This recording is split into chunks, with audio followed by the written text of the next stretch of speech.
La iglesia primitiva se desprendió de sus bienes materiales. Percibiendo que el tiempo era corto, vendieron todo lo que tenían y se dedicaron a llevar relaciones armoniosas y cordiales mientras seguían dando testimonio de Jesús. Bajo la instrucción de Cristo, los discípulos también habían sido inducidos a sentir su necesidad del Espíritu Santo.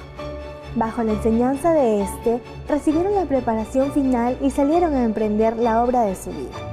Ningún otro momento en la historia revela un crecimiento constante, gracias al derramamiento del Espíritu Santo.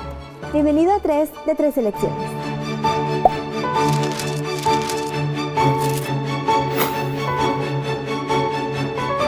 El 22 de octubre de 1844 fue una fecha muy importante para los adventistas. Esa noche ellos esperaban la segunda venida de Cristo. Sin embargo, también es conocida esa noche como la noche del Gran Chasco. Miles de personas en los Estados Unidos esperaban la segunda venida de Cristo, sin embargo, esto no aconteció. El problema se acrecentó cuando uno analiza la historia y se da cuenta que muchos de estos adventistas vendieron sus propiedades, quedaron prácticamente endeudados, tuvieron una serie de dificultades porque pensaban que antes de que venga Cristo era necesario arreglar sus cuentas y poder dar a los pobres y de esa forma prepararse para la venida de Cristo. Lo interesante es que algo similar aconteció en la iglesia primitiva. Una vez que Jesús ascendió a los cielos, los 12 apóstoles empezaron a cimentar una iglesia fuerte y preparada. Ellos creían que la venida del Señor estaba cerca, como a la vuelta de la esquina. Y muchos de ellos, al tener ese sentido de urgencia, pensaron que era importante vender las cosas y darlas a los pobres. Aparentemente, en los primeros momentos esto fue muy agradable porque comían, bebían, compartían momentos de camaradería. Sin embargo, esta situación, por muy agradable que haya sido, fue solucionada por una indicación divina. Era necesario cumplir la misión y poder establecer ministerios que puedan atender las necesidades de la iglesia. De esto se trata el desarrollo del estudio que trataremos a continuación. ¿Por qué debemos de tener cuidado de no exceder los límites de la gracia? ¿Por qué la vida, muerte, resurrección y retorno de Jesús debe ser el centro de todo lo que predicamos? ¿Qué aspecto importante existía en la hermandad cristiana primitiva? ¿Cuál era el énfasis de la predicación cristiana primitiva y en qué se parece a la de la actualidad?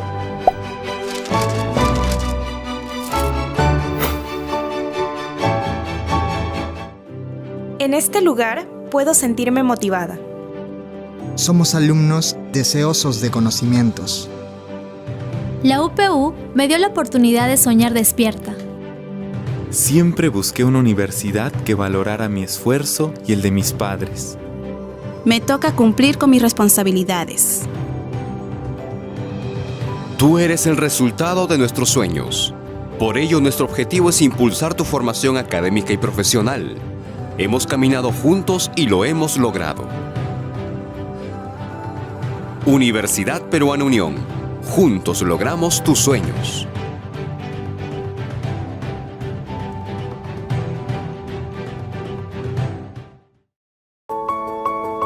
Universidad Peruana Unión. Paraíso multicolor.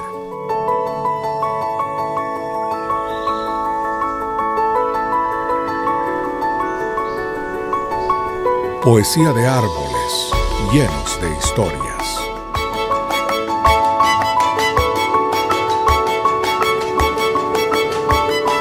Canto de aves. Vivencias y experiencias.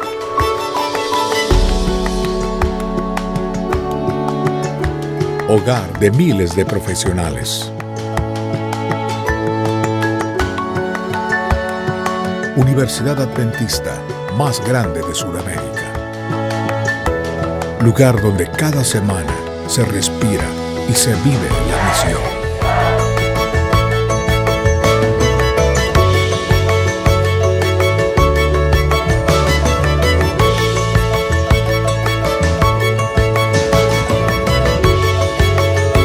Jamás se olvida lo vivido, más si tus recuerdos están llenos de experiencias, compartiendo el Evangelio.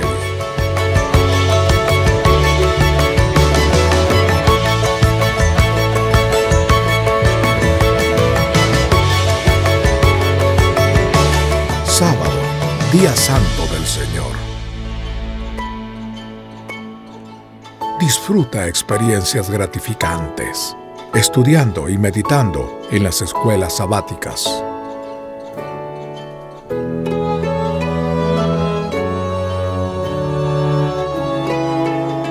Imponentes testimonios de muchas personas que conocen a Cristo. Guerreros preparados para grandes desafíos. Desafíos que solo puedes encontrar en la UPU. Mi nombre es Moisés Guargua, estudié en la Universidad de la Unión, donde me formé como docente en la carrera de Lingüística e Inglés. Mi nombre es Daisy Ferro, estudié en la UPU, en donde me formé como docente de Lingüística e Inglés. La hermana White dice que uno nace como misionero en el reino de los cielos. Para poder ser un voluntario, lo primero que uno debe hacer es decidir ser cristiano. Entonces tuvimos la iniciativa de participar en el congreso de I Will Go en Tarapoto, Perú. Luego nos interesamos más en saber qué realmente era el servicio voluntario adventista.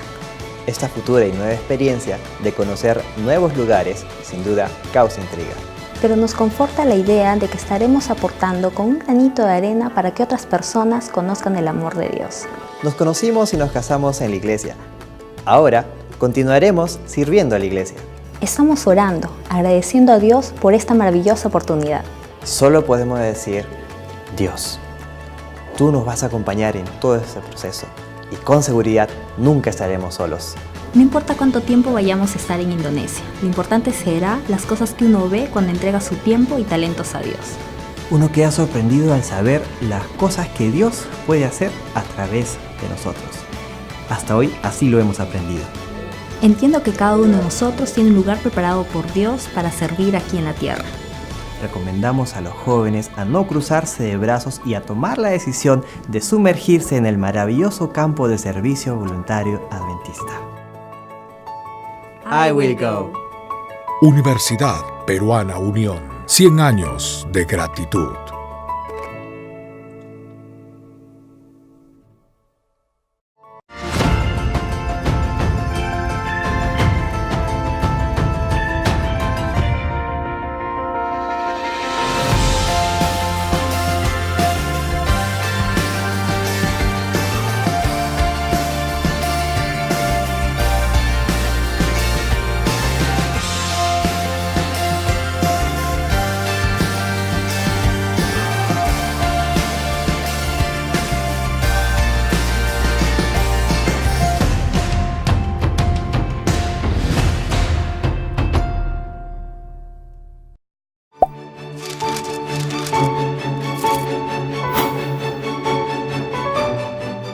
La lección de esta semana sin duda nos abre una serie de preguntas que estamos listos para responder. Y hoy estamos con Dani. ¿Qué tal, Dani? ¿Cómo estás? ¿Qué tal, pastor? Muy feliz de poder estar en 3 selecciones. Maravilloso. Y estamos también con Rosy. ¿Cómo estás? Muy bien. De verdad muy feliz de estar acá. Extraordinario, ¿no? Es primera vez que vengo.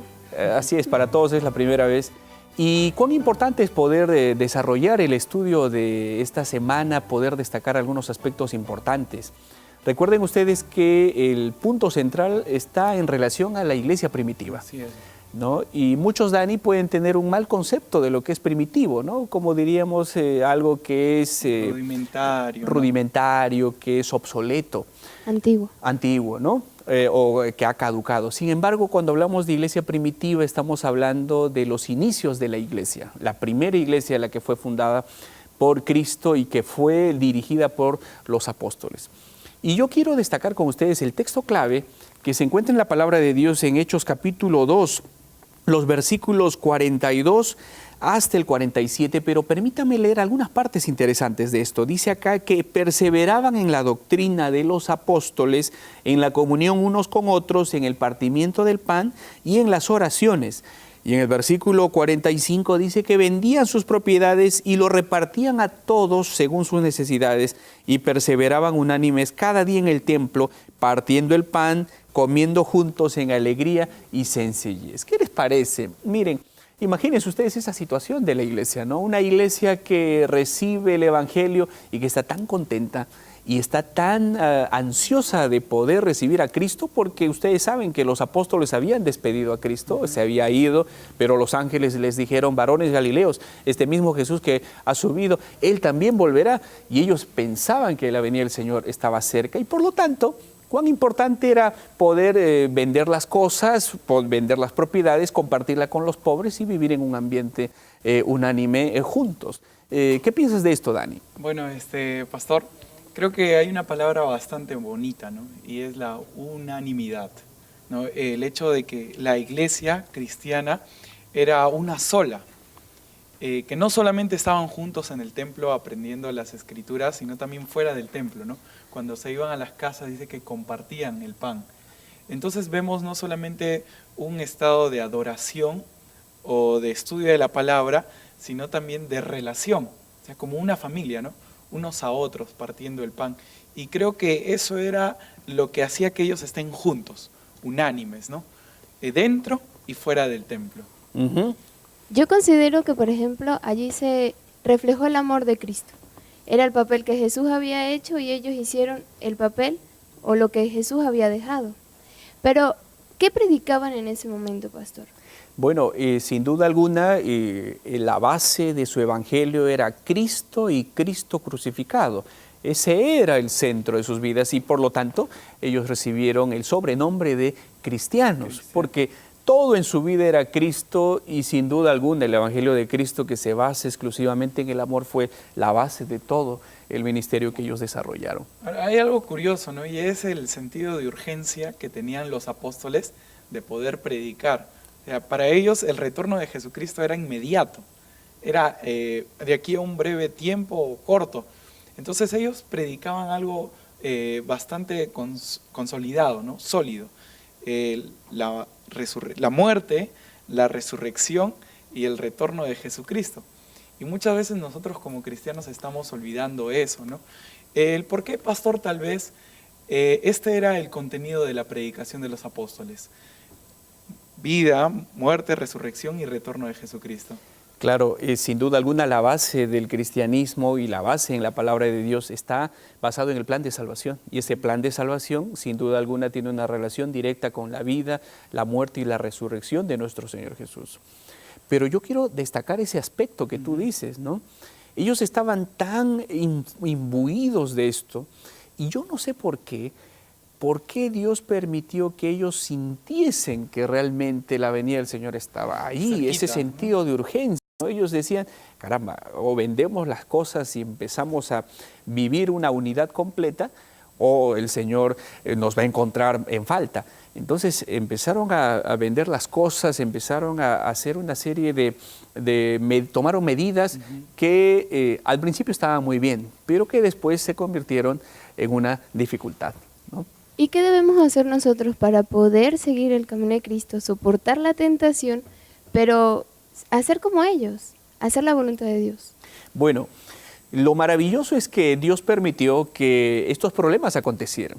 ¿Quién sabe en la vida de cada uno de nosotros como jóvenes, cuando tomamos decisiones, es que algunas de esas decisiones nos llevan a algunos problemas, y es gracias a esos problemas que nosotros podemos tener una serie de respuestas, podemos encontrar, de hecho, que buscamos la voluntad del Señor a través de la Biblia, y podemos encontrar una respuesta para que nosotros podamos sobreponernos y enfrentarnos a esos desafíos y llevarnos a un buen camino. Pero siempre es importante destacar la conexión con Dios, que esa conexión es la que nos lleva realmente a tomar unas buenas decisiones, ¿no? Ahora, pastor, también cuando nosotros hablamos de la iglesia primitiva, sin lugar a dudas, está también los milagros, ¿no?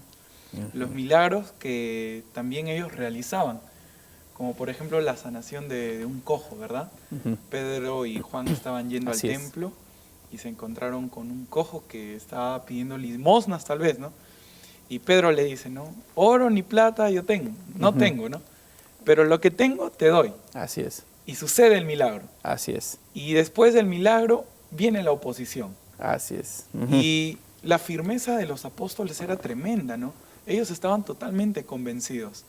Entonces hay dos cositas que aprender, ¿no? en estos temas. Uno, la creencia o el poder que ellos tenían del Espíritu Santo para predicar.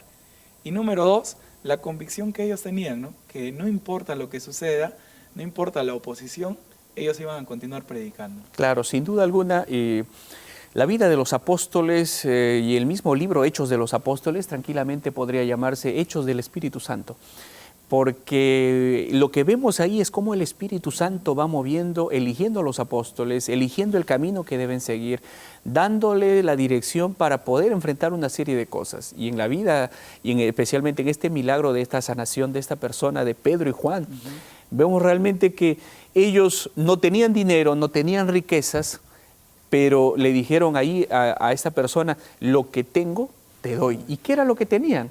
Una vida transformada, una vida influenciada por el Espíritu Santo.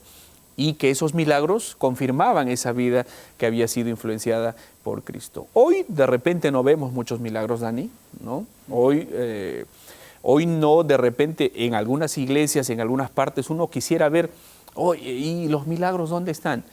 Pero yo les voy a decir que el milagro más grande se encuentra cuando una persona lee la Biblia y encuentra en la Biblia cosas, consejos que son muy importantes para que en su vida puedan marcar un camino. Y eso es lo que pasó en la iglesia primitiva y es lo que vemos también hoy en día, ¿no? Es verdad, pastor. Ahorita la mayoría de la gente está buscando satisfacer esa necesidad mediante milagros y quieren buscar cosas que no se han visto para poder creer en Dios. Y actualmente es lo que ellos quieren. Hay otro punto interesante en esta escuela sabática y es con relación a la gracia. En ese momento, en el momento de la iglesia primitiva, se relató una historia de Ananías y Zafira y tocaba el punto de que ellos por mentir tuvieron consecuencias de sus mentiras. Actualmente no vemos esas consecuencias como es la muerte de una vez como le pasó a ellos. ¿Cómo nosotros tendríamos que tener cuidado de no exceder la gracia que tenemos en estos momentos? Realmente es un contexto y una pregunta muy importante, ¿no? Muchas veces, y debido a esta sociedad, Dani y Rosy, vivimos en una sociedad que de alguna forma es muy, diríamos, banal, superflua, ¿no? Ya las cosas importantes ya no se consideran importantes. Hoy, por ejemplo, antaño, la tradición de las familias de comer juntos era muy importante. Hoy ya no más, si comes con papá o mamá ya no se considera tan importante. Y esto está en todas las sociedades, ¿no? Que lo que era antes importante, hoy ya no lo es. Y lo mismo acontece en las iglesias, ¿no? Hay cosas que son muy importantes, que la palabra de Dios designa como importantes, como es el plan de salvación, la gracia, la iglesia, ¿no? Y que lamentablemente la sociedad las malinterpreta. Y algo parecido aconteció como el caso de Ananías y Zafira. Ellos habían dado su palabra a Dios a través de los apóstoles de dar todo lo que sería fruto de la venta de esta propiedad que ellos tenían. Ellos se habían comprometido con los apóstoles. Y lo más lógico era que cuando reconocieron o cuando venden la propiedad, tenían que darlo todo, porque esa era su palabra, ¿no? Jesús siempre dijo, ¿no? Tu palabra es importante, que sea sí, no. ¿Cuán importante es esto? Hoy se dice, muchos investigadores dicen que las personas mienten constantemente, ¿no? Cada minuto uno está diciendo una o dos mentiras. Y por lo tanto, esa situación de Ananías y Zafira nos cae como un baldazo de agua y uno dice, pero caramba, qué Dios tan negativo y tan dictador, tan tirano de haberlos fulminado, ¿no? ¿Dónde está la gracia? ¿Dónde está eso? Pero olvidamos muchas veces que la importancia de lo que tiene que ver con la gracia, la importancia de la palabra, la importancia de los valores, ¿no? Y la Biblia realmente da una lección allí, ¿no? Que a nosotros nos sacude hoy en día, pero nos dice, ok, piensa bien lo que vas a hacer. Recuerda que todo lo que siembras vas a cosechar, ¿no? Sí, es verdad. Pastor, también en esta lección hemos visto la oposición, ¿no? Que existía, como hemos estado mencionando. Y nosotros podemos decir, no, bueno, aquellos eran así, o los fariseos, los maestros de la ley, los del Sanedrín, eran los opositores, los malos. Pero muchas veces probablemente podríamos estar cometiendo el mismo error cuando viene alguien a darnos un consejo, a hablarnos de la palabra de Dios, y nosotros nos ponemos de una forma a la defensiva, ¿no? No querer recibir el consejo, no querer recibir lo que la persona nos está diciendo. ¿De qué manera nos podríamos cuidar de esas cosas? Bueno, creo que la raíz, como dicen muchos filósofos y muchos, la raíz de todos los males es el orgullo. Quién sabe, el orgullo nos lleva a una situación en la cual una persona se aleja mucho de los buenos consejos porque uno cree que lo que él está haciendo es lo correcto. Sin embargo, yo creo que nosotros tenemos que tomar una determinación, una decisión a poder sacrificar el orgullo, poder sacrificar esto y poder seguir los buenos consejos, ¿no? ¿Quién sabe? ¿Por qué no en el caso de los hombres y las damas? ¿Por qué no acordarse cuando éramos niños, ¿no? Cuando era tan fácil recibir un consejo? Por eso la Biblia dice, si no fuereis como niños, no entraréis en el reino de los cielos, ¿no?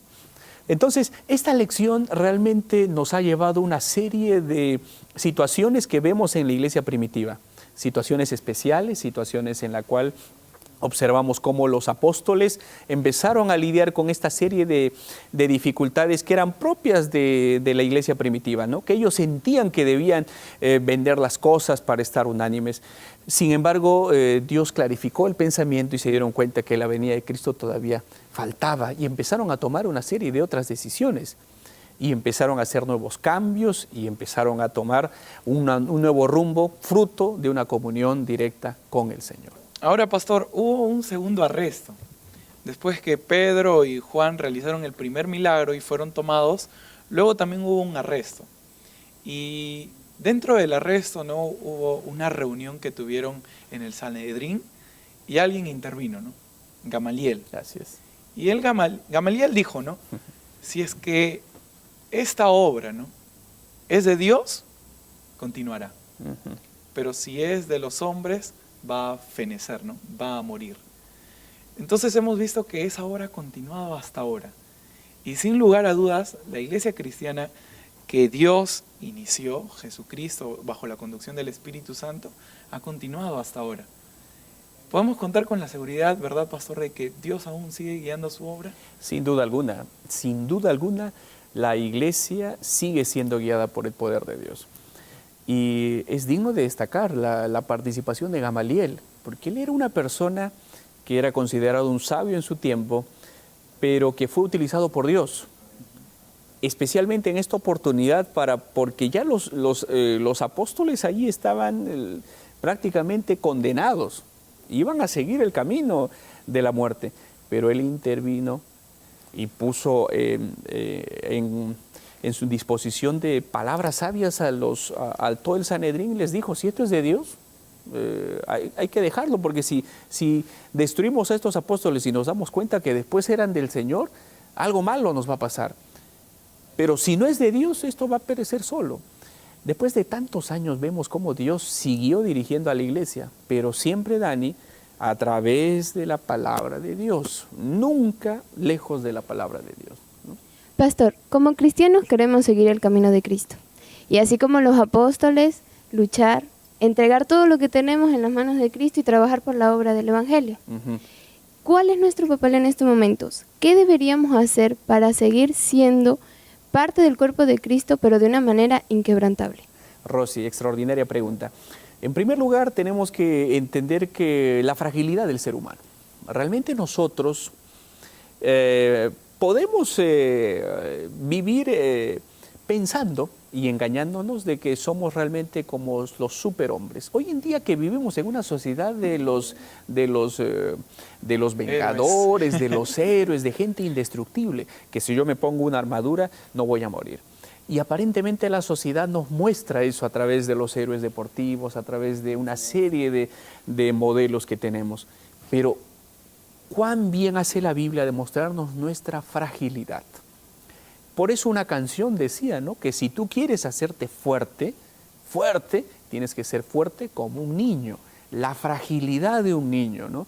Yo creo que la fe se hace más fuerte cuando nosotros reconocemos realmente que somos frágiles, que en nosotros no está la fuerza, sino está la fuerza en Dios. Recuerda tú a ese pequeño David cuando enfrentaba a Goliat.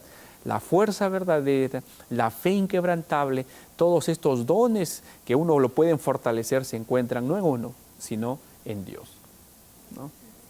Muy bien, tal vez, pastor, recordando las palabras de Jesucristo, ¿no? Cuando hacía una de sus últimas oraciones al Padre, para que ellos, o sea, sus discípulos, sean uno, así como tú y yo, ¿no? Somos uno. Y creo que esa unidad también la tuvieron los apóstoles, ¿no? Los cristianos de la primera iglesia. Y es la misma unidad que nosotros deberíamos tener ahora, ¿verdad, pastor? Así es una unidad que se basa en la comunicación con el Señor, que se basa en una conexión con Él y principalmente que a través de las experiencias de la vida, como Dios es tan bueno que permite que en las experiencias, en las dificultades que podamos enfrentar en la vida, podamos aprender lecciones que son muy valiosas, que nos muestran cuán frágiles somos, pero con Dios cuán fuertes somos y cuán sólidos somos al enfrentarnos a los desafíos de esta vida y al desafío más grande, que es estar preparados para la segunda venida de Cristo. Amén. Perú, tierra milenaria de la civilización más antigua de América y del imperio más grande y poderoso de Sudamérica, donde encuentras ciudades enteras de piedra, barro y plantas. Tierra misteriosa de una de las 7 nuevas maravillas del mundo, donde todo lo que ves se transforma en fotografía. Perú.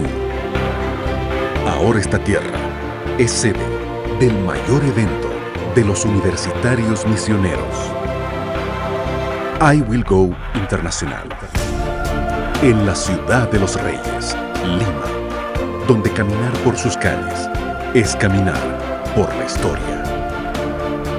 Y en el año del centenario de la legendaria y misionera Universidad Peruana Unión, un lugar solo para valientes. Prepárate ahora para el servicio en la universidad que está enviando 100 misioneros al mundo. Yo iré. I will go. Eu iré. Nunca rini. El lugar para comprometerse con Dios. Perú, tu próximo destino.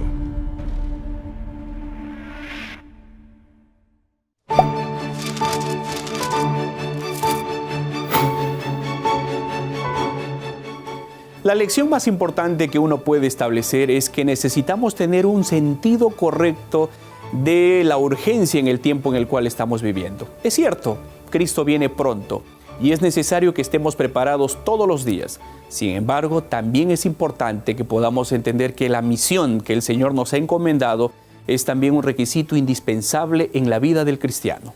Por lo tanto, un sentido de misión y un sentido de la venida de Cristo te dará equilibrio correcto en la vida cristiana. Que Dios te bendiga y nos encontramos en el programa 13 Lecciones.